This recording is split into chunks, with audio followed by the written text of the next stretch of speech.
श्री शिवाय नमस्तुभयम। दोस्तों, जैसा कि आप सभी लोग जानते हैं कि 29 मई 2026 यानी शुक्रवार को पड़ रही है पुरुषोत्तम महीने की ज्येष्ठ शुक्ल पक्ष त्रयोदशी तिथि। और दोस्तों, यह वह तिथि है जो पुरुषोत्तम मास में पड़ने वाली सबसे बड़ी तिथि है, क्योंकि यह शुक्रवार के दिन पड़ रही है और इसका बहुत ही बड़ा और विशेष महत्व होता है। पूज्य गुरुजी ने कहा है कि अगर कभी भी मौका लग जाए और पुरुषोत्तम महीने की त्रयोदशी तिथि शुक्रवार को पड़ जाए तो आप लोगों 11 चावल के दाने का उपाय तो अवश्य ही करना चाहिए। इन तार में दोनों का संयोग बहुत ही कम आता है। इसी के साथ में गुरुजी ने अपने शिव पुराण कथा में बताया है कि इस दिन आपको 11 चावल दाने का उपाय तो आपको अवश्य ही करना चाहिए, क्योंकि ऐसा दिन पूरे साल में सिर्फ एक ही बार आता है।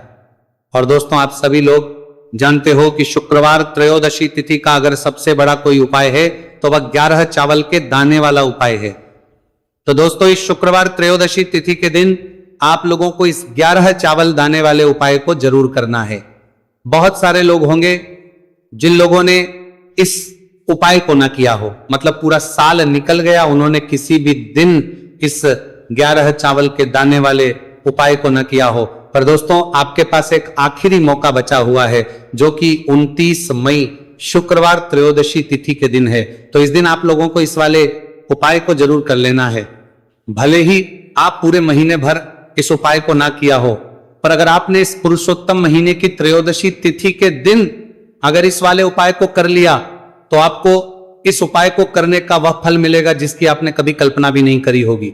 इसीलिए आप लोग इस वाले उपाय को एक बार जरूर कर लेना है, ताकि आप लोगों के हाथ से यह मौका ना जा सके और आपको इस उपाय को करने का फल मिल सके। दोस्तों, यह उपाय पंडित जी ने अपनी अभी की ही श्री शिव महापुराण की कथा में बताया है।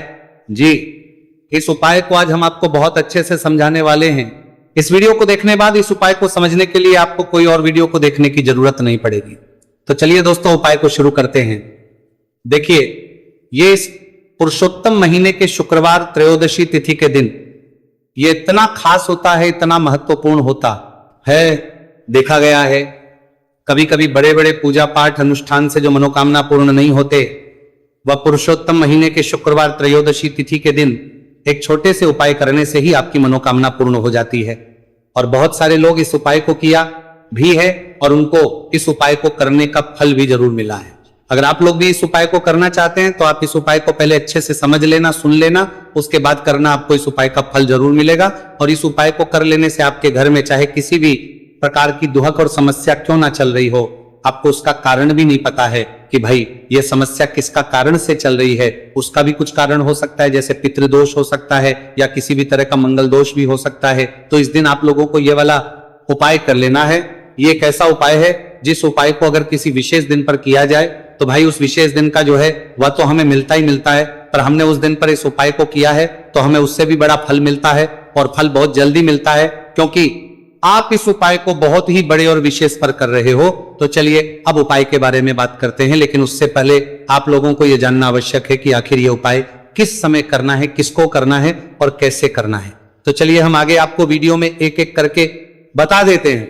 लेकिन उससे पहले अगर आप लोग हमारे चैनल पर पहली बार आए हैं या फिर मेरी आवाज आज पहली बार सुन रहे हैं तो हमारे चैनल को सब्सक्राइब जरूर कर लेना, और इस वीडियो को करके कमेंट बॉक्स में श्री शिवाय नमस्तुभयम ओम नमः शिवाय जरूर टाइप कर देना। तो दोस्तों, इस 11 चावल के दाने वाले उपाय को हमें शुक्रवार त्रयोदशी तिथि के दिन कैसे करना है, किसको करना है, किस समय करना है और कहां पर करना है, ये सारे सवालों के जवाब आपको इस वीडियो में मिल जाएंगे।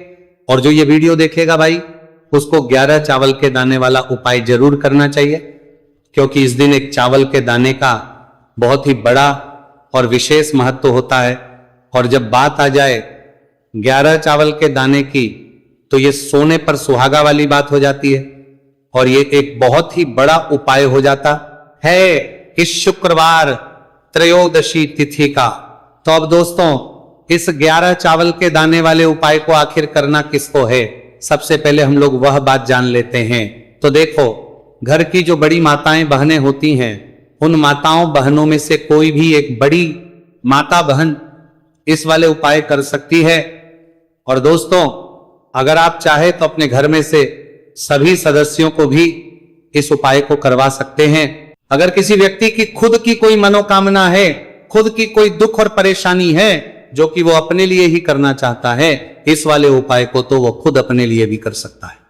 बाकी अगर कोई घर में से ऐसा है जो कि अपने पूरे घर परिवार की सुख और शांति के लिए ये वाला उपाय करना चाहता है, तो भाई वह भी कर सकता है, उसमें भी कोई दिक्कत वाली नहीं है। कहने का मतलब यह है कि इस उपाय को हर एक सदस्य भी कर सकता है और पूरे घर परिवार के सदस्य के लिए घर की बड़ी माताओं बहनों में से कोई एक माता बहन भी कर सकती है।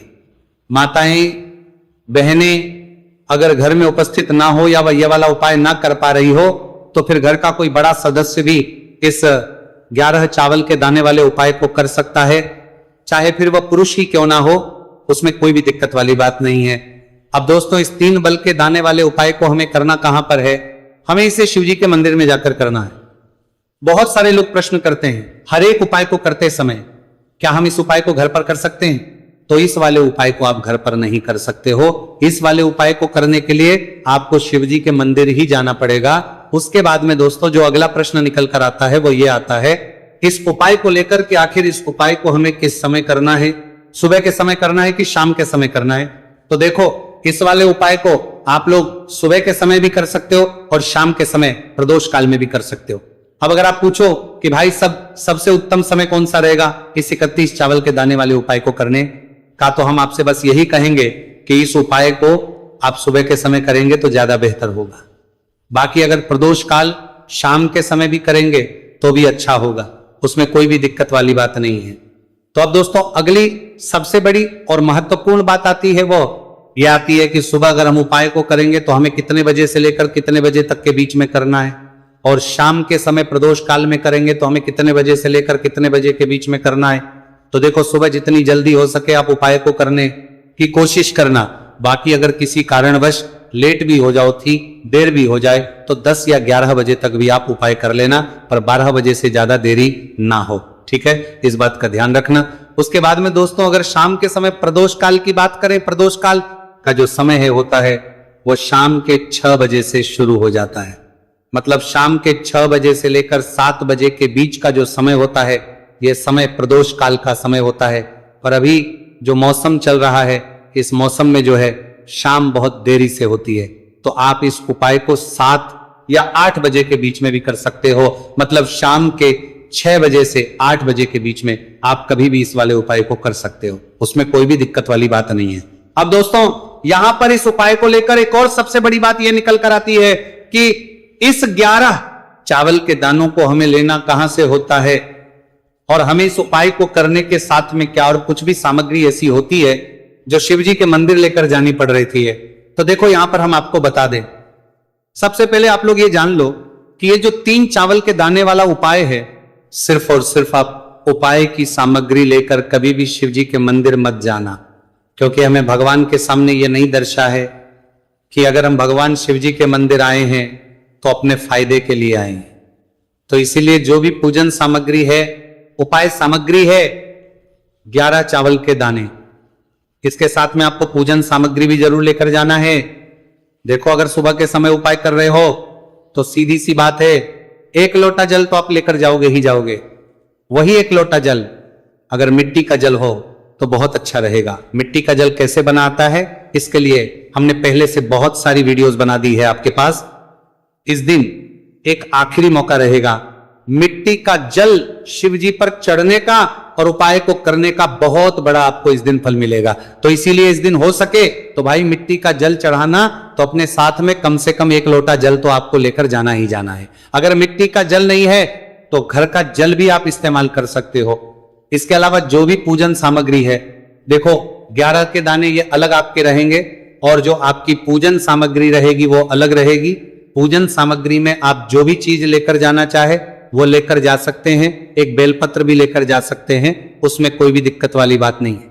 वहीं अगर हम बात करें शाम के समय की, तो शाम के समय शिवजी पर जल नहीं चढ़ता है, इसलिए शाम के समय आप लोग एक दीपक तैयार कर लें जो कि गोल तीखा आटे का, शुद्ध देसी गाय का घी का होगा, है ना। इस बात का आप लोगों को ध्यान करना है। और इस दीपक को आपको घर से जलाकर नहीं लेकर जाना है, भगवान शिव जी के मंदिर में जाकर ही जलाना है, इस बात का भी आप लोगों को ध्यान रखना है। अब दोस्तों यहां पर हमें इस बात को समझना है कि ये 11 चावल के दाने हमें लेना कहां से है। क्या हमें दुकान से लेकर आना है, या हमें अपने घर से लेना है, या कहां से लेकर आना है, और कौन से चावल लेना है, क्योंकि चावल भी बहुत प्रकार के होते हैं।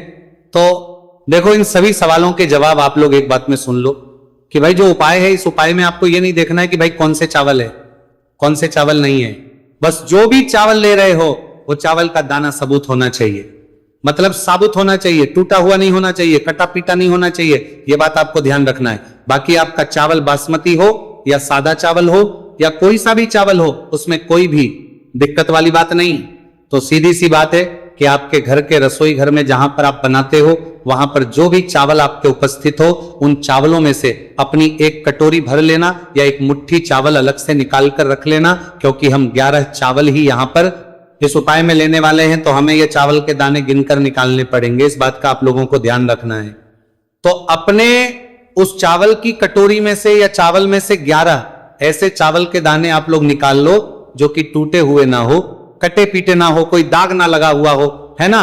अच्छे साबुत चावल के दाने 31 दाने आप लोग निकाल कर रख लो, और इन्हें किसी भी एक कागज की पड़िया में या किसी एक छोटी सी कटोरी में आप लोग रख लो, ताकि यह सुरक्षित रहे, आपके एक भी चावल का दाना इधर उधर ना हो, और आपका उपाय भी पूरा अच्छे से हो जाए। तो भाई जैसे ही आपका उपाय की जो सामग्री है, 11 चावल के दाने, ये तैयार हो जाते हैं, उसके बाद में आपको जो भी अपनी पूजन सामग्री है, सुबह समय कर रहे हो तो एक लोटा जल और एक बेलपत्र या पूजन सामग्री जो लेकर जाना चाहो उसकी भी तैयारी कर लेना। और शाम के समय जा रहे हो तो भाई अपना जो दीपक है उसे तैयार कर लेना, ठीक है। और उपाय को करते समय शुद्धता का विशेष रूप से ध्यान रखना, ठीक है। सुबह सुबह स्नान करने के बाद ही उपाय को करने की आप लोग तैयारी करना। उसके बाद अगर शाम के समय की बात करें तो शाम के समय आपको स्नान करने की जरूरत नहीं है, पर शुद्धता ध्यान रखना है। आपको स्नान तो नहीं करेंगे, आप हाथ मुंह धोकर भी इस वाले उपाय को शाम के समय प्रदोष काल में कर सकते हैं, इसमें कोई दिक्कत वाली बात नहीं है।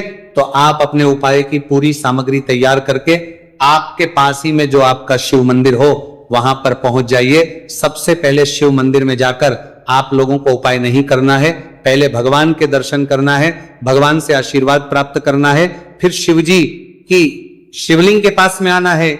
शिवलिंग के पास में आने के बाद जो पूजन सामग्री लेकर आए हुए हैं, जैसे कि सुबह गए हुए होंगे तो एक लोटा जल और जो भी पूजन सामग्री लेकर आए हैं आप उनसे भगवान शिव जी की पूजन कीजिए। सबसे पहले तो एक लोटा जल ही चढ़ेगा, फिर आपको एक बेलपत्र श्री शिवाय नमस्तु भयम का जाप करते हुए शिवलिंग पर चढ़ा देना है। उसके बाद में आपकी पूजन सामग्री चढ़ेगी। उसके बाद में अगर दोस्तों शाम के समय अगर आप इस उपाय को कर रहे हो तो अपने साथ कम से कम एक जो दीपक है गोल बाती का जो आप अपने साथ में लेकर गए हो, उस दीपक को मंदिर में जाकर अपनी माचिस से जलाना है और उस दीपक को शिवलिंग के पास में रखना है, ठीक है।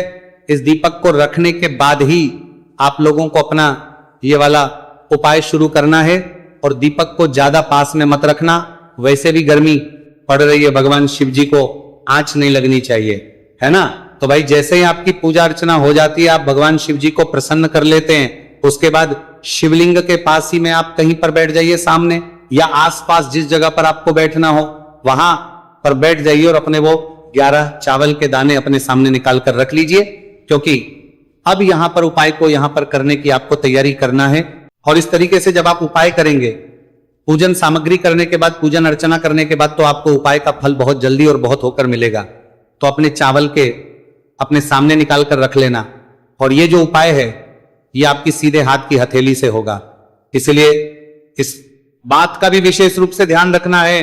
तो सीधे हाथ की हथेली का प्रयोग करके ही आप लोग अपना इस वाले उपाय को करना।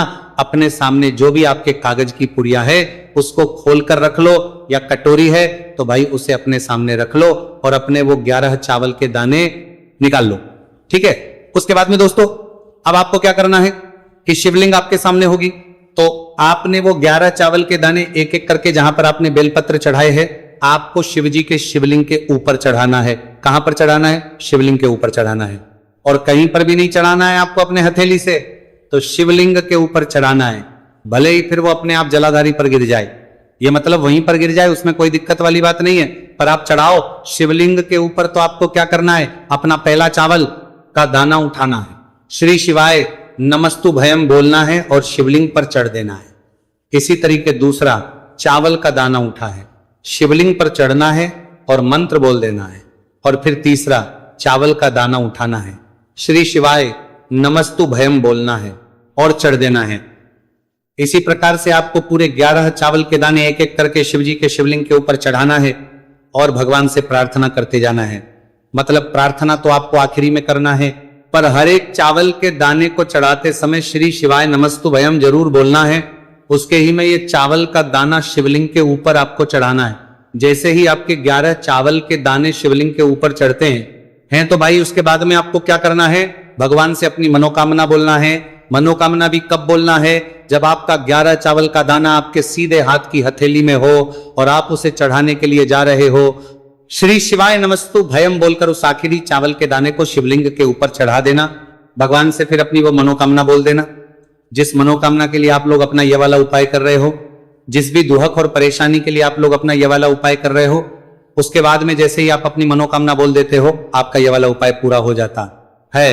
और दोस्तों, उपाय को करने के बाद आप लोगों को 2 मिनट भगवान शिव जी के मंत्र का जाप जरूर करना है। और मंत्र का जाप करने के बाद भगवान से एक और बार करना है अपनी मनोकामना के लिए या अपनी जो भी दुख और परेशानी है उसके लिए। इसके बाद में आप लोग भगवान को देखकर, भगवान से प्रार्थना करके, उनसे आशीर्वाद लेकर वहां से उठ सकते हैं और अपने घर पर जा सकते हैं। बस दोस्तों, यहां पर ये वाला उपाय पूरा हो जाता है। इस तरीके से जो भी व्यक्ति छोटी छोटी चीज का ध्यान रखते हुए इस 11 चावल के दाने वाले उपाय को करेगा, निश्चित सी बात है उसे उसकी मनोकामना पूरी होगी और जो भी दुख और परेशानी है वह भी बहुत ही जल्दी दूर होंगे।